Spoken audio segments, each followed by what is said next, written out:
Hey, we're going live. Okay, okay. 540. Something like that. And you got the record button on. We've got the record button on. Yep, it's saying record. So here See, I we remember go. to mention it. Yeah. All right. Scuba Obsessed, the weekly podcast. We talk about all things scuba diving, from cool new gear, the places to dive, and scuba news. Scuba Obsessed, episode 540 is recorded live July 7th, 2022. Welcome back to Scuba Obsessed. I'm Darren Gilson, coming to you from the southwest side of the great state of Michigan, where it's all downhill from here. Summer's almost over. Well, we probably got, what, 3 days of summer and we're done? Joining me this week, we have Mac, the dive mentor. How you doing today, Mac? I'm doing very well. We did have a lot of rain the last couple of days and muddied up the river, but it's back being hot and heavy again. Yeah, we did. It did get a little sticky, but I just look at it and we just had the 4th of July. I actually worked the 4th of July. There's the Redbud TNT National Motocross event. I don't know what the official name is, but it's just down the road. And my son's friends with the owners, and they needed some help. So we worked the pit pass table. Oh, that was kind of interesting. Nothing makes you feel older than to see how things are changing. How young the drivers are. Oh, well, I mean, they look like they're 9, but they were probably a little bit older than that. But you can no longer buy pit passes or most tickets at the event, and you have to buy them in advance. You do it online, and then you have to show a QR code, either printed or on your phone. And then we give you a wristband, and then that gets you access. Why is that? They don't want to have to handle any money. Now? Oh. It saves, because you think about it, pit passes are, $20 a piece. Everybody would have to have change, and you're going to have some people give you 100 and you need to give them money back. And it just having everything online, everything electronic just saves a lot of that hassle. And that's, I think, one reason why they were doing it. Plus, you know how many you've got. I mean, you define it. I mean, you can do the same thing with tickets, but they sold out. Well, in advance, you already know, though. Yeah, they had how many they were going to sell online, and yeah, so you could buy them. You bought them online. You went and showed us your QR code, and then we put the wristband on you, which let you get in. But there's people who pay a lot of money for things that I won't pay anything for. That's the moral of the story for me. Not that if you're into that, because this is the national. If you're into motocross, the national is here in Buchanan, and then the international show, which, from what I understand, it's only happened twice. This is the only time ever that it will be going to the same location twice. It moves around to different countries, but last time it was in the U.S., it was in Buchanan, and this year, in September, it's going to be in Buchanan again. And that is a big to-do. I don't know how many tens of thousands of people were there, but there was a lot of people there. Beautiful weather. We need something like that for scuba diving. Yeah. A big event where you have 20,000 people all sitting there. I don't know about 20,000 people, though. Oh, what's happened? Plus, the logistic nightmare would be awful. You think that would be awful? Hell yes. Good. Isn't that what they did? The 10 of us couldn't handle that. Right. There was no. Well, we had 10 people just doing pit passes at the event. I can't. I'll have to ask them next time I see them how many people they have that work the event. It had to have been in the hundreds, and that's only for the venue. there's tons of booths and vendors and who also have people working there. There's professional teams, where there's a giant sponsor and everybody's a team driver. I mean, it's kind of like NASCAR, but for motocross. Money. Somebody's got money. Somebody's spending money.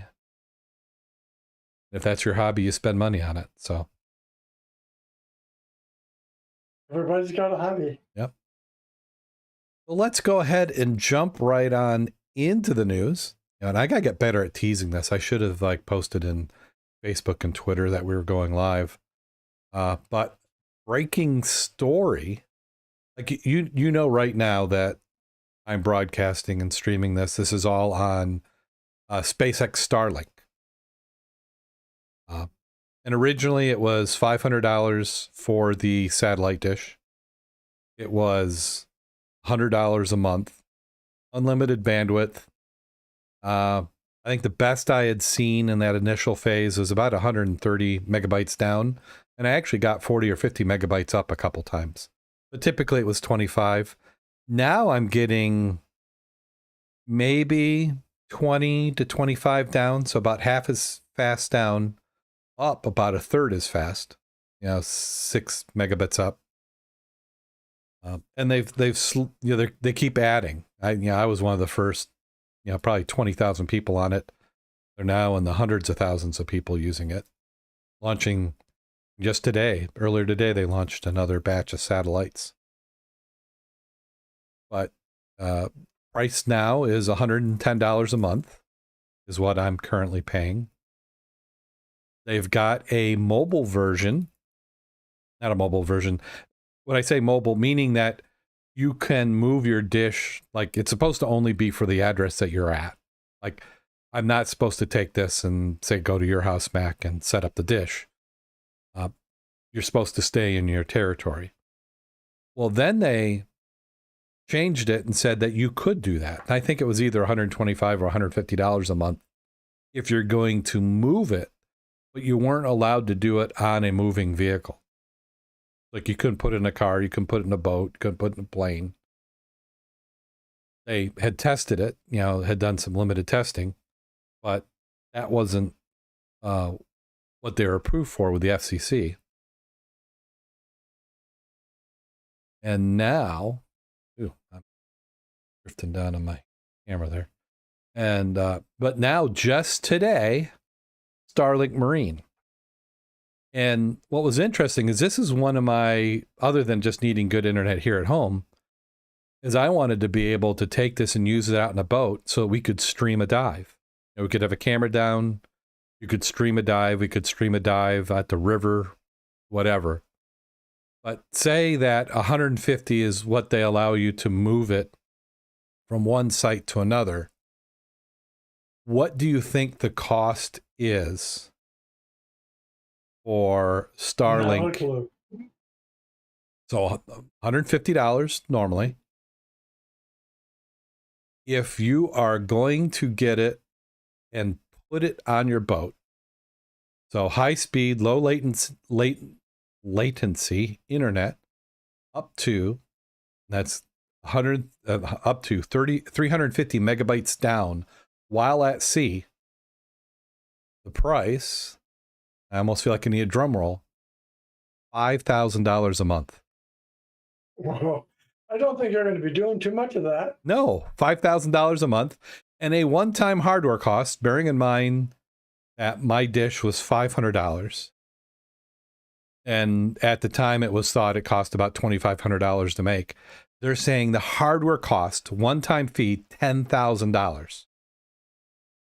But they're saying that $10,000 is for 2 high-performance terminals.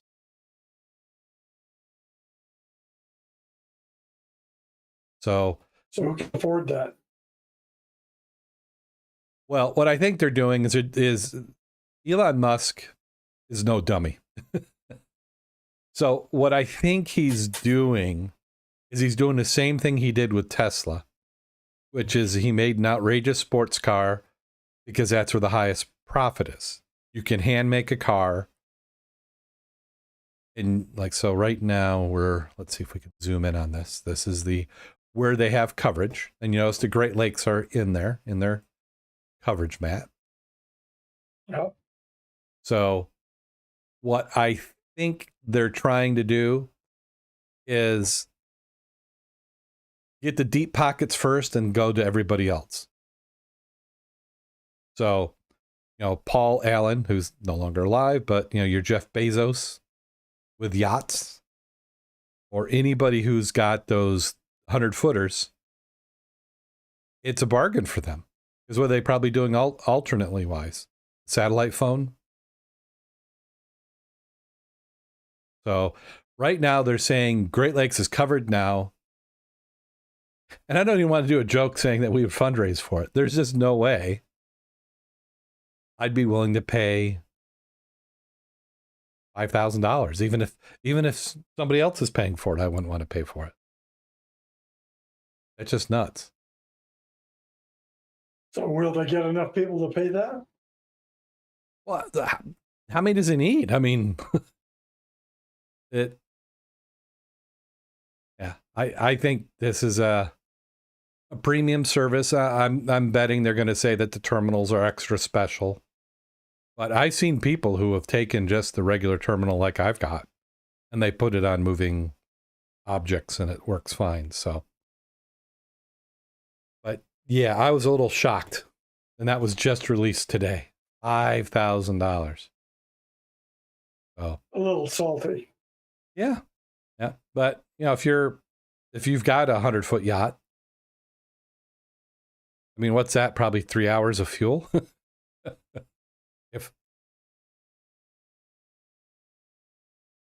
Yeah. Order now.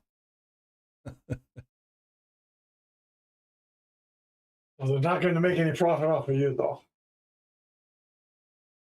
No, I don't think so. You'd think that since you're one of the few first, you'd get some kind of a discount. Yeah. So there's the terminal right there. It's one of the new square dishes. I've got the older round ones. It's about the same size.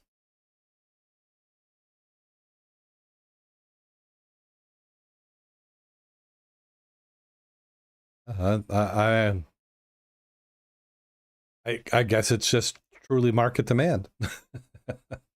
But this price, obviously for this first batch, looking at that vessel they're showing it right on there. They're commercials. It's your freighters, like a cruise ship. There's no alternative for them. The quality is that good. It will work. There's some speculation that because of at least in the ocean, they needed to wait until and that's let's go back up to this map showing the coverage. See these in the blue areas? What you're doing is you're talking from where you're at up to a satellite, and then that satellite has to talk to a ground station. Well, if you're out here in the middle of the Atlantic, that satellite doesn't have access to a ground station. So, but what they're done in the latest batch of I'd say the last probably 150 satellites that have gone up, is they have laser interconnects so that each of the satellites is talking to each other and then down. So for a while, I think until they get enough satellites up, they're trying to intentionally limit people who have access. But imagine the crew, if you've got, what does a carrier or a freighter have for crew? 20, 30 people. Does it 20, 30 people? Okay. So right now that would be max. Right. So you have 20, 30 people on a cargo ship, and they're not working 24 hours a day. What are they doing in the other hours that they're not working? Probably reading, got movies. When you can't go to port, you're 10 days out. So I think for those companies, for employee satisfaction, they're gonna buy a dish and put it on and pay the $5,000 as a recruiting incentive. Oh, that's a lot of bread. It'll be interesting. So that's my prediction. That's what, 5,000 a month? 5,000 a month. So it's 5,000 a month. You know, to retain employees on a vessel that's, you know, people are away from home for a while. That's what, $35 a day. Well, what if your crew? I mean, not that you could probably, like in the Great Lakes, it probably doesn't make that much sense because you can get a cell signal. I mean, how far does a cell signal get out? I mean, I know we've picked up Chicago cell stations in St. Joe. So you can't count on that, but we're not going out to the middle of the lake, but I think I've always had cell coverage while we've been out and about.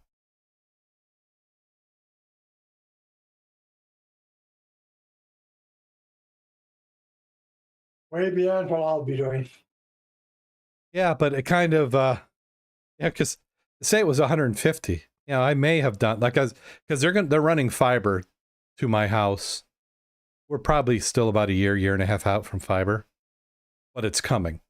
So when it comes, you know, the most expensive plan is going to be cheaper than what I'm paying now. So my thought was convert the satellite dish into a portable unit and then use it on a boat. Maybe I'll have to try it. You know, are they going to blacklist me? Is the GPS going to turn me in and go, oh, instead of 110 this month, we're charging you 5,000. Thank you.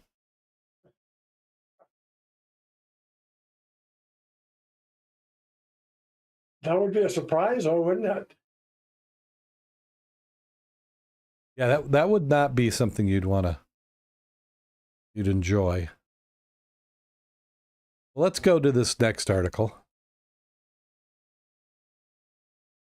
Pearl Harbor water poisoned after multiple errors at fuel storage facility, the Navy report says. This article's from June 30th. The U.S. Navy is planning to defuel Red Hill Bunk Fuel Storage Facility, a massive World War II-era military-run tank farm in the hills above Pearl Harbor, after an investigation revealed multiple mistakes and mismanagement caused the fuel to leak into Pearl Harbor's tap water last year. Hawaii Department of Health released the Navy's investigation on Thursday that found poor management, human error, caused the fuel to leak from the facility into a well that supplied water to housing and officers in and around Pearl Harbor. Thousands of people were poisoned. Military families were forced to evacuate their homes. Red Hill needs to be shut down as quickly as possible. We fully expect the Navy will marshal all available resources to decommission the facility. Deputy Director of Environmental Health Kathleen Ho said in a statement. However, with the extensive repairs needed and the Navy's history of spills from unsafe pipelines, our first priority continues to ensure that all defueling activities are performed safely for the sake of the people and environment of Hawaii. The report listed a series of mistakes from May 2021 when the operator error caused a pipe to rupture and 21,000 gallons of fuel to spill when it was being transferred between tanks. The fuel spilled into a fire suppression line, sat there for 6 months, and then spilled again when a cart rammed into it in November. Some 6,000 people were treated for nausea, headaches, rashes, other illnesses, according to the report. The military moved about 4,000, mostly military families, in hotels for months while they waited for their water to be safe again. The report also said military failed to recognize the severity of the situation. Admiral Sam Papero, commander of the U.S. Pacific Fleet, told reporters at the news conference that the Navy was trying to move away from that. He called it an ongoing process to get real with ourselves and being honest about our deficiencies. The lack of critical thinking, intelligent rigor, and self-assessment by key leaders at decisive moments exemplified the culture of complacency and demonstrated a lack of professionalism that is demanded at the highest consequence nature of fuel operations, report said. Holy crap. That is not unusual, by the way. Almost all, I shouldn't say all, many military bases have issues like this. Camp Lejeune, for example, has polluted water, and there is now lawsuits event, for those Marines and families that lived there. San Diego has similar issues. Multiple Air Force bases have chemical contamination issues based on use of foam retardants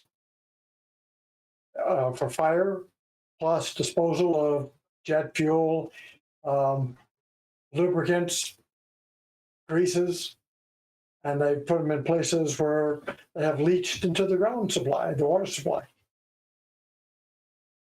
And they've been doing it for years, generally because that's what you did back then.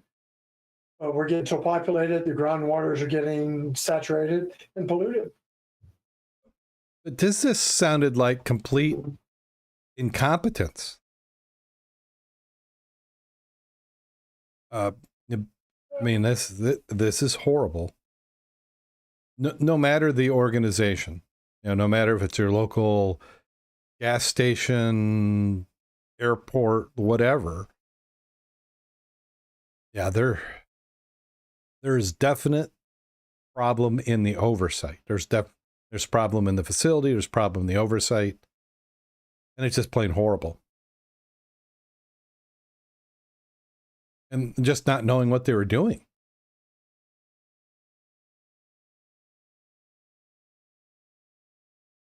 And not even mentioning that to the military, and that you would expect that there would be some sort of, how can you put missiles on a plane if you can't keep fuel in a tank?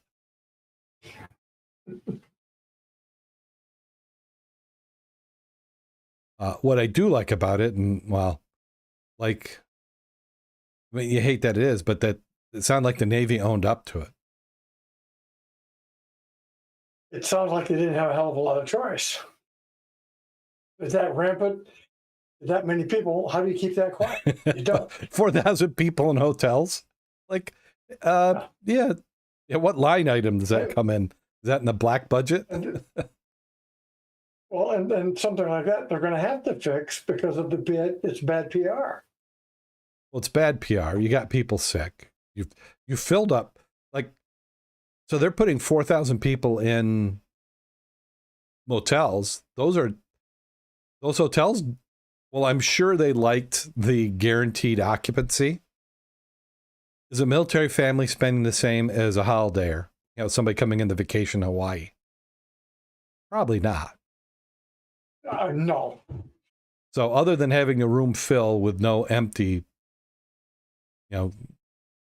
beds, that probably hit tourism.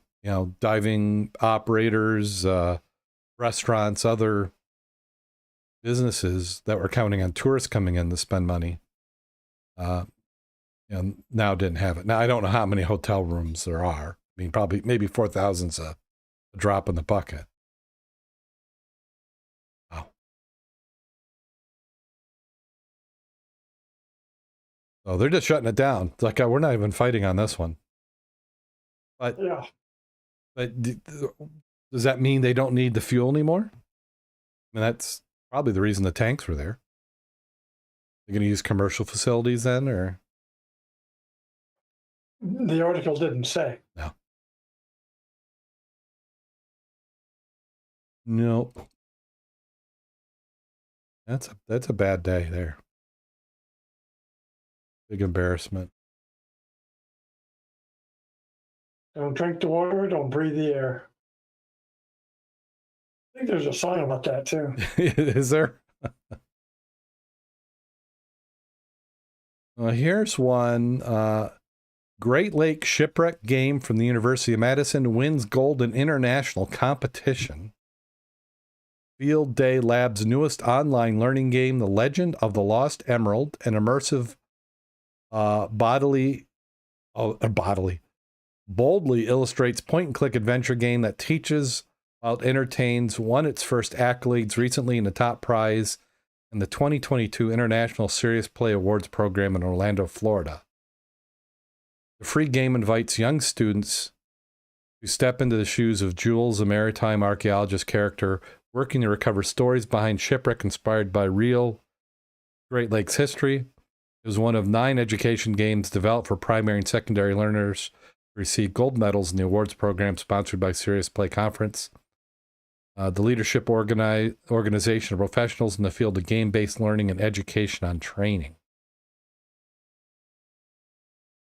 The field day game provides learners in grades 4 through 6 experiences in using same tools and practices and skills that maritime archaeologists use to locate and dive for shipwrecks on the Great Lakes.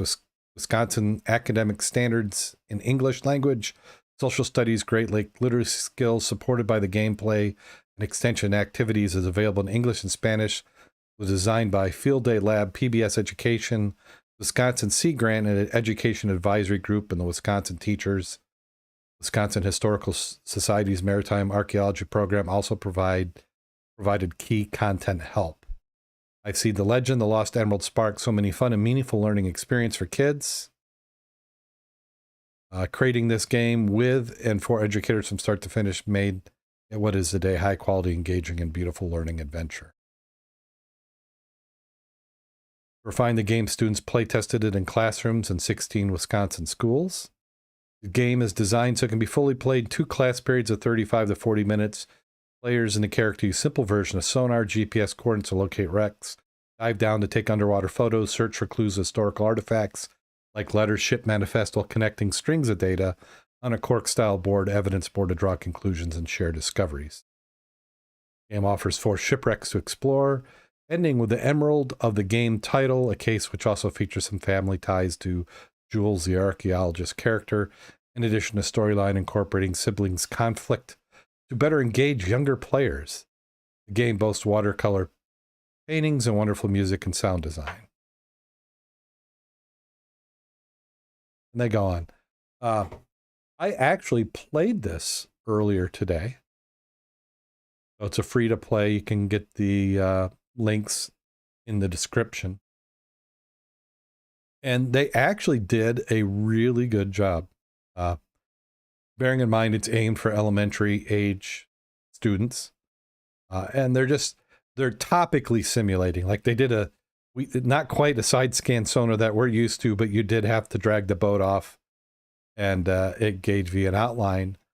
But I thought the point and click way that you dove on a boat was actually pretty good. Let me see if we can show this. What are they intending to get out of that in school? What's the purpose? I think I would call this kind of light education. It's more than a game. It's kind of what you learn along the way while playing the game. They had some, there's some charts there. Let me see if I can get this to come up.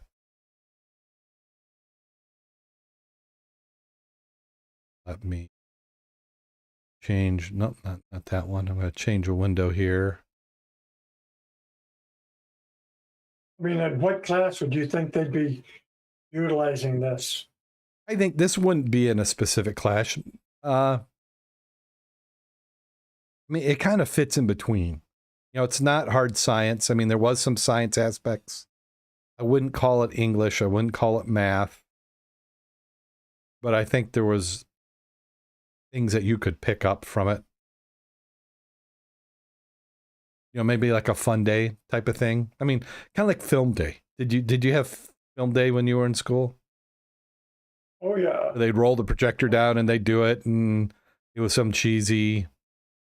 You know, we used to have a lot of them that were educational, made by Consumers Power of Maine. So, back when, I think that's where Consumers Power was originally from, was Maine. I remember I was AVA at the time, the audiovisual aids guy who ran the projector, but I couldn't tell you a single freaking video or movie that I showed. Yeah. Now that I think about it. Yeah, we had a couple. We had it in biology.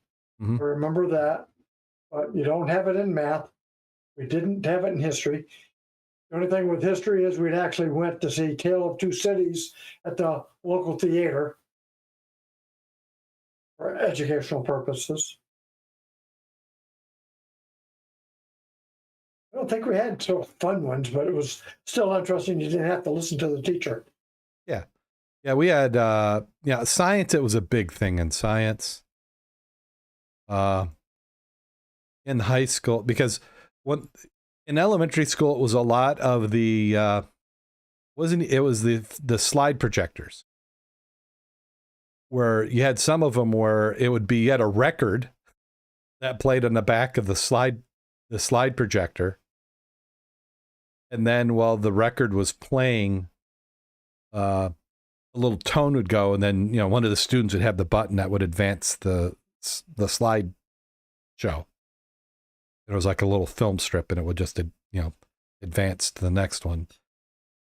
And then sometimes, depending which AV brought down, you could get the automated ones where it still made the tone, but the projector itself could hear the tone in advance. And then you had the movies with the audio built in. And then probably about the time I got to middle school. Sure, I was going to say, the only thing I remember, sex education was video, so it was consistent among all the different classes. The other one was driver safety and death on the highway. That was for all students. I remember those because they wanted one message that was consistent for all people, all students. Yeah, we had the middle school is when we started getting the giant VCR decks, where it was VHS, but I mean they were 2 or 3 feet wide, and they top load, and you slid the tape in, and that happened middle school. Mac, No. the Netflix show, the season that just went on, many of the characters in it graduated the year I graduated, which was 86. Okay, so here's that game. And it just has this little concept that it's like a point and click adventure. They've got some nice animation. Little storyline. See if we can get to that. They're trying to draw you in with a story, but the diving conditions were pretty close.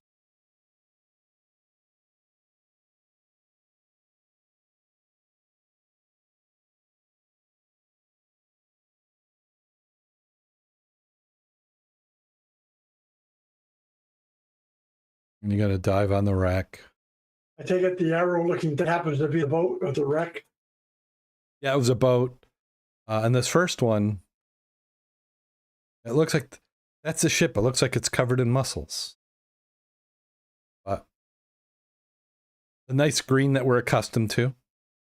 It is Lake Michigan after all. And then what you're doing is you're documenting what you're finding on the wreck. So you can see that this is not something, middle schoolers are going to be bored with this.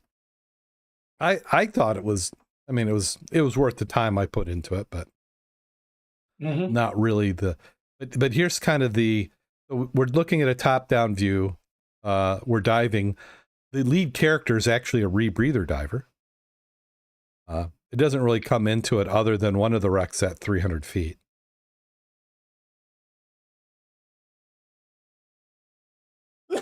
And then you move around the wreck.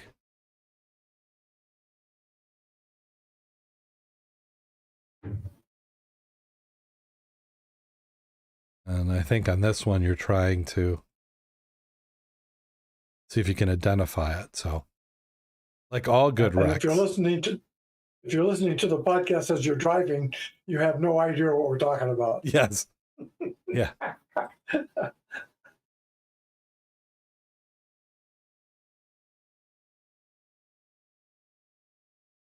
But I mean, and if you want to see more, it's in the links in the show notes. But I thought it was well done.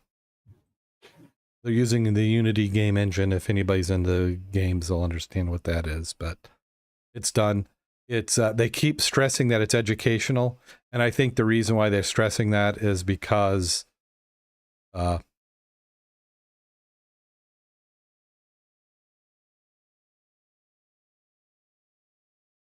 actually, I think this might be a different.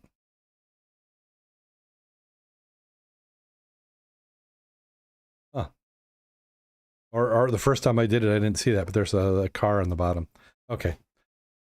Before I get too sidetracked on that.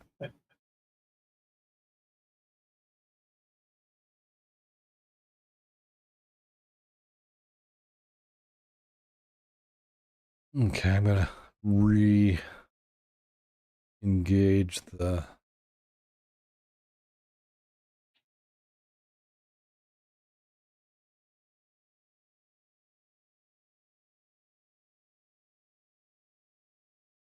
Okay, next article we've got up on the list.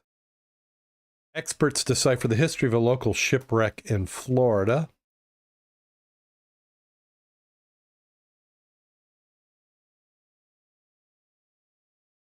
Diving with a Purpose lead instructor and board member reflected on his experience diving on shipwrecks around the world, including several that were directly involved in the transatlantic slave. DWP is a nonprofit organization providing training, education, and archaeological field support for submerged heritage preservation and conservation projects. Has particular focus on African diaspora. For example, the sanctuary estimates there are 700 to 800 archaeological sites throughout our island chain, most of which haven't been properly documented or explored. DWP and NOAA have teamed up over the last decade to search for and map other Keys shipwrecks, including the city of Washington and the infamous Gorero slave ship. In June, Saliki and his DWP dive team traveled to Florida Keys to help NOAA document and map yet another shipwreck in the Florida Keys National Marine Sanctuary. This will help NOAA's Matthew Lawrence and his Maritime Heritage team understand the history and mystery behind the vessel's ultimate sinking. The brick barge, as the wreck is currently known, sits in 20 feet of water in the Hens and Chicks Sanctuary Preservation Area off Plantation Key. It's believed the vessel sank in 1949 en route to Key West. So there's some photos. Clear water, as you nice clear water. Yeah, as you'd expect in Key West. How deep is that? They said 20 feet if this is the wreck, if this goes along with the wreck. And I'm looking at it, and that looks a little deeper than 20 foot. It does, I agree. It looks more like 40-ish, 30 to 40.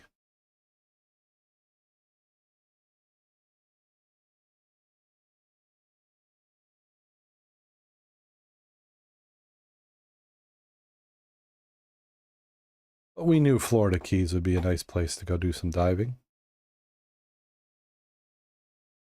This one is from news.err.ee. What is EE? Is that Estonia? Work relocating medieval shipwreck to Seaplane Harbor Museum starts.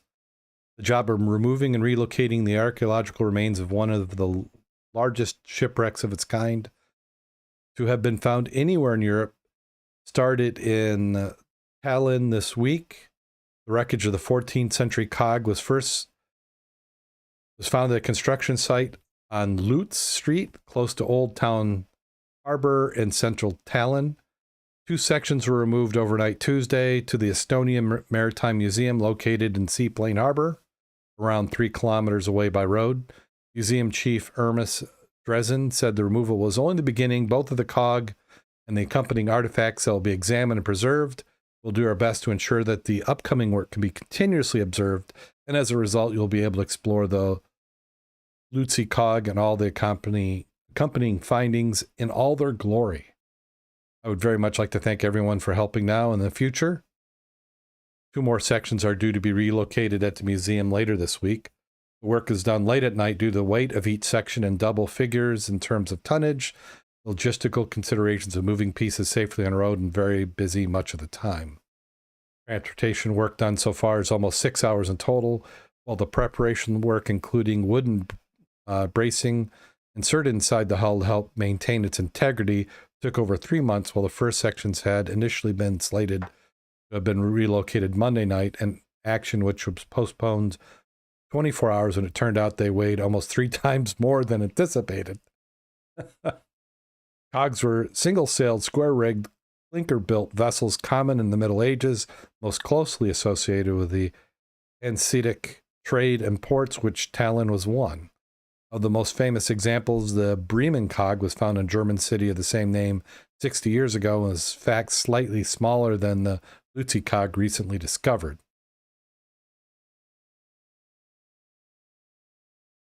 The Lutzi example was found at the end of March this year, around 1.5 meters below the surface.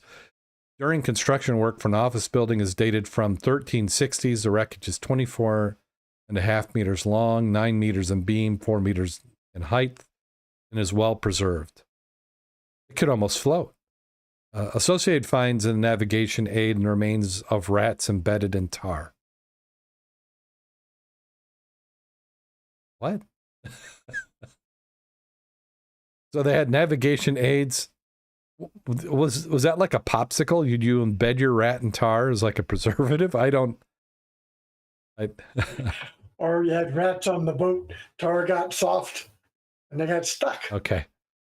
The vessels due to form and part of the museum's shipyard square will be open for viewing the public in due course. Given Tallinn's long history in the important port and trading center, wrecks from all eras are quite common finds, sometimes a considerable distance from the shoreline.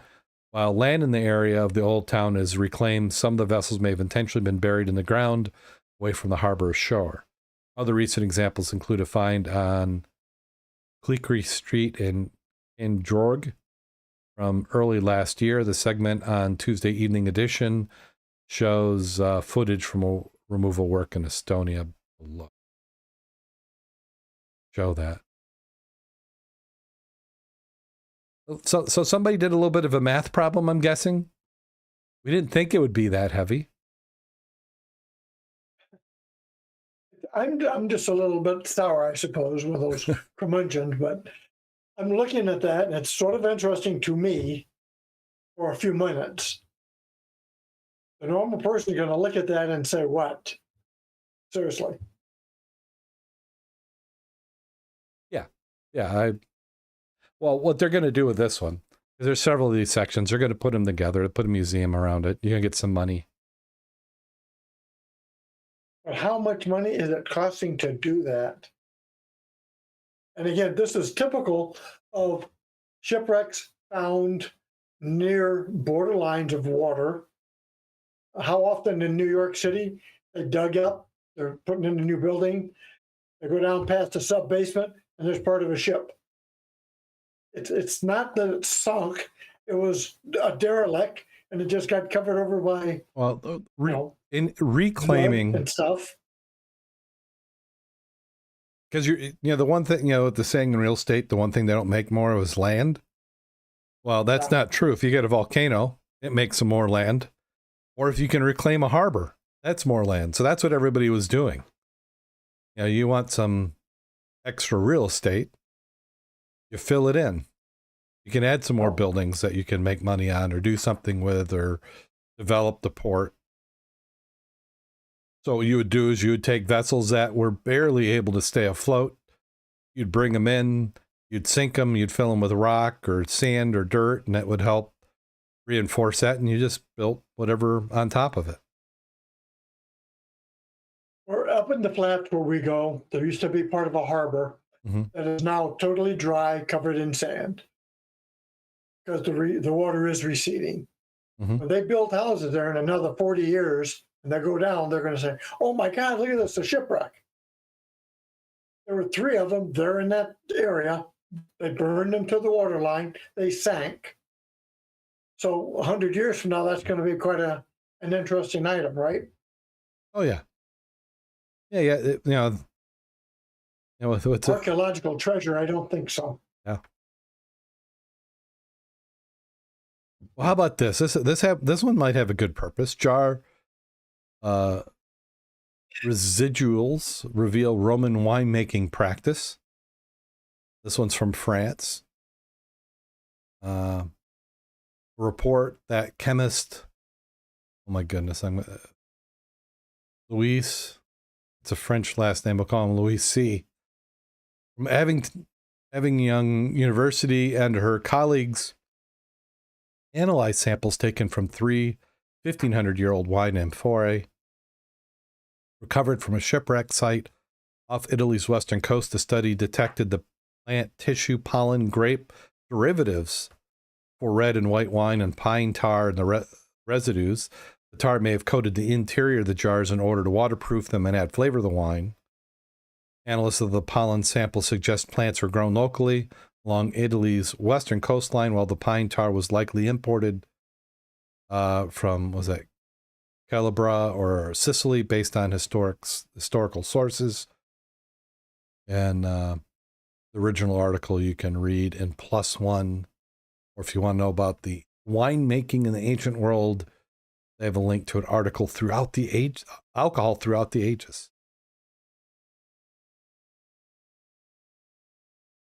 So there you go. That does it for this week. Kind of a mishmash. I thought they would go together better than they did when I started, but I think maybe I'm throwing out $5,000 a month for internet. that was hard to do. So how about the 4th of July weekend here in the United States? Are we aware of anybody who got any diving or time on the water in? Well, Kevin and Amy did. We got our Thirsty Tuesday dive in. Mm-hmm. It was in the river, but we had that huge thunderstorm 2 days, well, a day and a half before. The pictures we took of the initial, like, hey, let's go dive in the river again, you had 6 foot easy visibility, low current. So we dove it, on the 5th. Mm-hmm.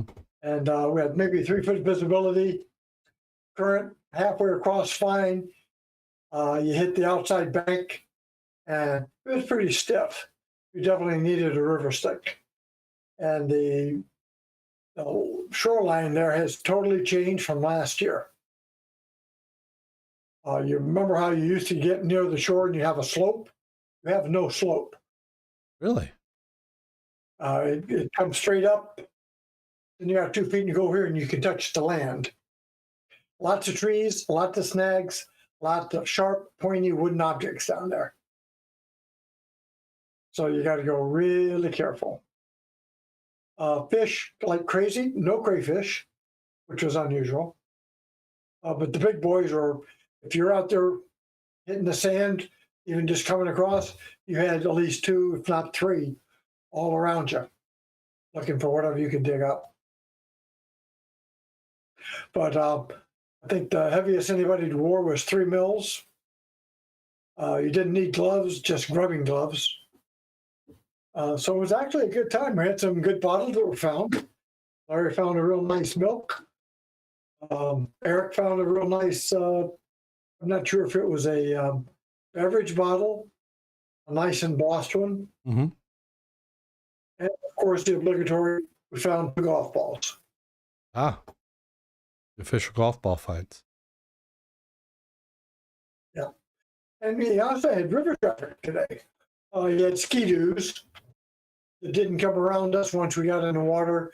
You did have some bass fishermen, and there were some small boats, and they gave us a wide berth. Well, that's nice. They gave you some space. So pretty good. Yeah. So this Tuesday, I'm not sure where we're going to go. Might be Schaefer Lake. I'd like to do the river again if it clears up. So if I can get some feedback, I'll make a determination where we're going to do our Tuesday dive. Okay.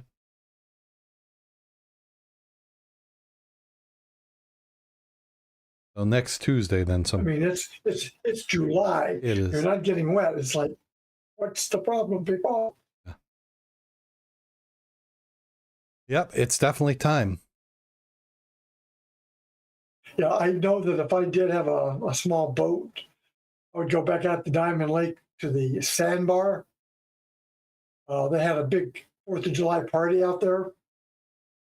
I'd like to go medley detecting out there now. I was out there a couple of weeks ago medley detecting. Got a couple of coins, but with the number of boats and the number of people in the water drinking, I think my chances would be a lot better now. Yeah, that's the thing. That's. And we did have some mag fishers on the docks there at the river this week, which was unusual. It was actually a family and their kids, but they were having a lot of fun throwing those magnets out there. Magnet fishing. That's, if we can get them hooked, that's the way to do it. We were just waiting for them to get them snagged, and then they could come by and say, "Can you get our magnet from the bottom?" Oh, a good magnet, huh? Yeah, your rope needs to be stronger than your magnet. Well, these are not huge magnets, but yeah, you always got to be prepared because you're going to lose it because it's going to get snagged. And we dove there Tuesday. Maribel took pictures and stuff Monday. When she got down to the dive site, there was 3 ambulances, 2 squad cars, and they had just recovered a body from where we dive. The person jumped off the bridge, the Main Street Bridge, and was down in the debris field there under the bridge.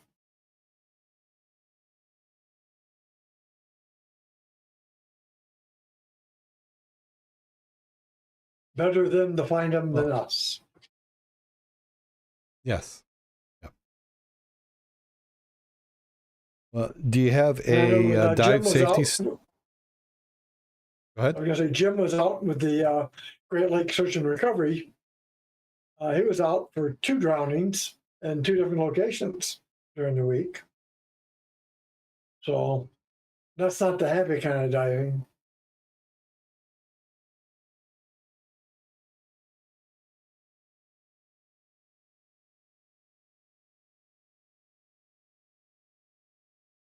So you were saying, what kind of safety story do we have this week?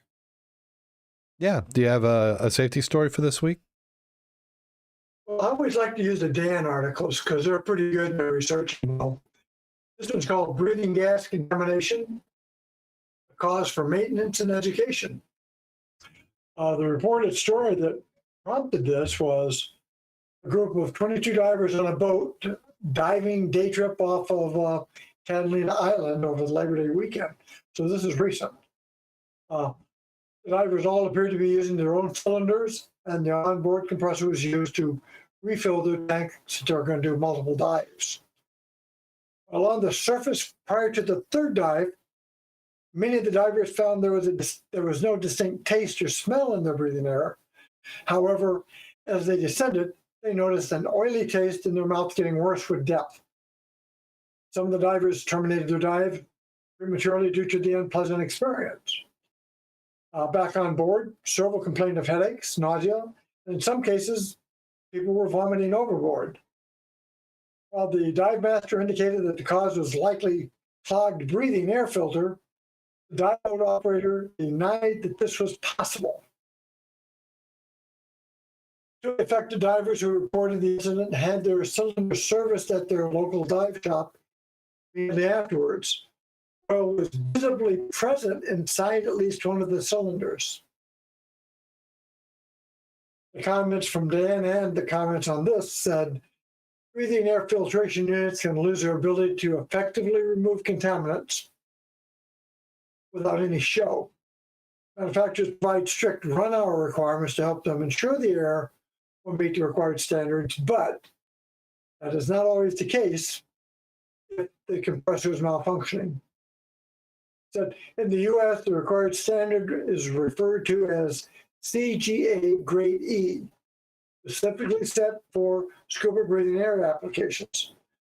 The limits for oil and odor are clearly stated, and compliance with these would ensure that oil would not affect divers or accumulate in the cylinders. The actual quantity of the contaminants increase with depth, as explained as increased partial pressure for gas contaminants, or greater mass per breath for liquids. This would explain the lack of odors on the surface, yet as people descended, it became apparent something was wrong with their gas. Recommendations, bottom line for this was acceptable limits for odor and breathing gases, none. If you have any, you shouldn't be using that air. Any air that has an odor, whether oily, acid, sweet, or of unknown scent, is not acceptable as a breathing gas.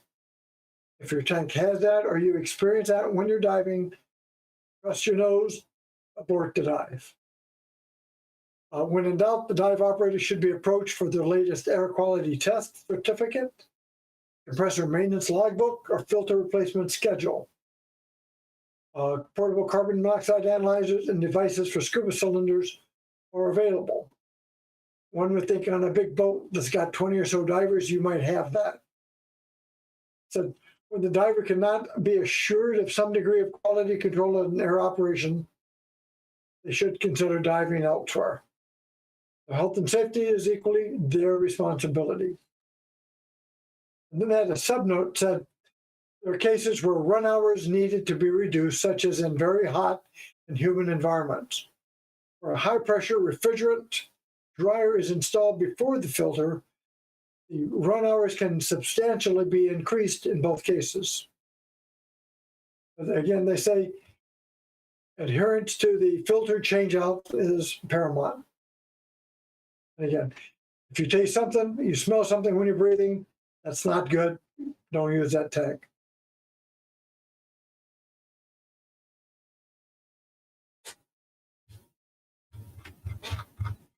I have to say I feel pretty fortunate because I haven't had a bad experience with air.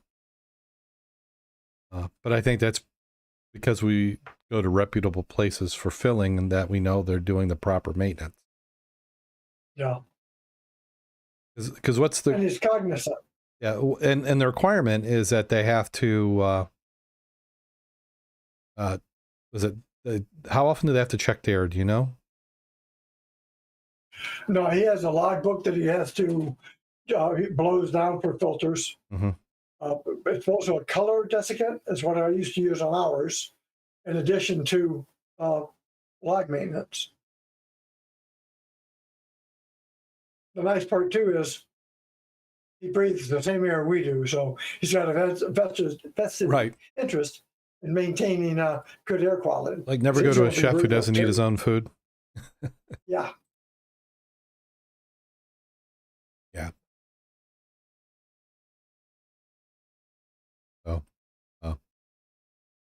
Part of it's the intake, making sure that the intake is being away from where it can be contaminated.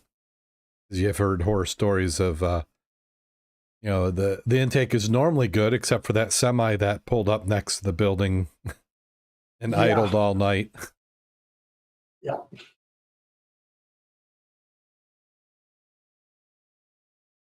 Yeah, carbon monoxide. If you, that's odorless, and there's no smell. If you got smell, that meant that there were other things going on that made it into the air. Yeah. And or if you are breathing and it's starting to get wonky on you, mm-hmm. It's like you abort the dive. Well, you abort the dive because you don't know what it is. Do you have a health problem coming up? Is there just some illness coming on that you were going to get ill with anyway, but you don't want to have that happening underwater? If anything doesn't feel right. You can get carbon particles, and that'll get into your lungs, and that's not a good thing. Yep.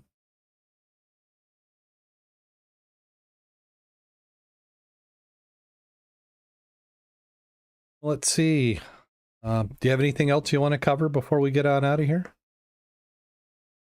No, we've got, again, it's closer to Christmas than it is Yeah. Anything else, I suppose? We're in the 7th out of 12 months. So we'll, we need to get you wet. Yeah, I know. I do feel like, how do you like, let me see what I'm showing here. Got to be careful. So you can see the flag's still up. I'll probably take that down. This is my son had that hanging in his room. I have reclaimed my office as he is in Vegas today. He's made it all the way to Las Vegas. And then he didn't have the same automobile problems he had coming home, did he? No, well, a brand new car. Remember last year? He picked up, he picked up, he just bought a Toyota RAV4 when he first drove it, because he ordered it custom. He had certain things he wanted on it, nothing too exotic, but it had less than 20 miles on it. And I think right now, he said yesterday that he had 5,000 miles on it in just a few weeks. And he looked up the trade-in value now with 5,000 miles on it is more than he paid for it. That's how crazy cars are right now. Yeah, they're really nuts. So I told my wife, knowing him, he's probably going to see that, order another car. When that one comes in, he'll sell this one. I could see him flipping cars. Well, if you can make money on it. Yeah. Well, we'll see how much. I mean, it's more than he paid for it, but I don't know if that's including taxes, title, other things, because it came from Japan. It was shipped to Lansing. But when he has to get it titled in California, because that's where he's going to live, and he has to pay sales tax in California. Even though he bought it in Michigan, he still has to pay California sales tax. Why? It has to do with the timing. So, my understanding. How do they know? How do they know? I don't know. He did all the research into it. I mean, to me, you legitimately were a resident of a different state. It's not like he was a California resident, but yeah, I don't understand that at all. Yep. I can't remember. They're 8% or something. Not a clue. We're 5 in I don't Michigan. know how anybody lives in California. I say we're 5. We're 6, aren't we? Yeah. I don't even know. Yeah, we're 6. We used to be 4. That tells you how old I am. Now, another one of those, we're going to raise the taxes, but it's going to save you money.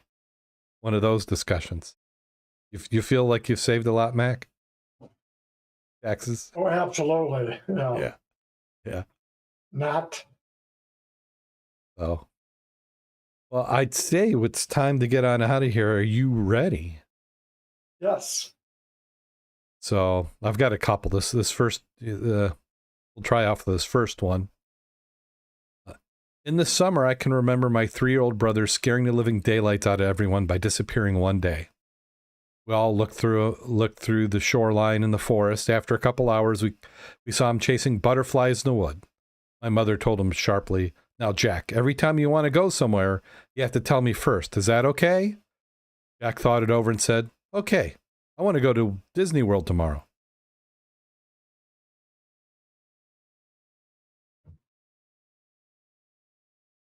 She didn't say she'd take him, though. Yeah. Upon entering, let me see. A couple travels to Moscow for their vacation. Hopefully not in the last 6 months. On a particular night, they decided to take a horse and buggy sightseeing. Upon entering the carriage, the driver says his name is Rudolph. On their journey, the weather turns foul on them. "Darn, it looks like rain," my husband said. "No, it's drizzle," said the driver. "Actually, I'm pretty sure it's full rain," said the husband. "No, it's drizzle," the driver repeated louder now. "Honestly, we should have brought our umbrellas. This is definitely rain," the husband repeats. The driver stops the horse. He turns and points angrily. "No, it's drizzle." The husband is about to argue, but his wife stops him. "Rudolph the Red-Nosed Reindeer.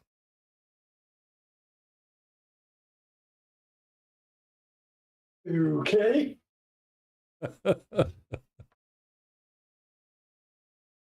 Ah, I think that was a groaner. yeah, I think it qualified. So on that note, go out there and get wet. Think safe, do your dive plan, dive safe, and dive frequently. I need to do that.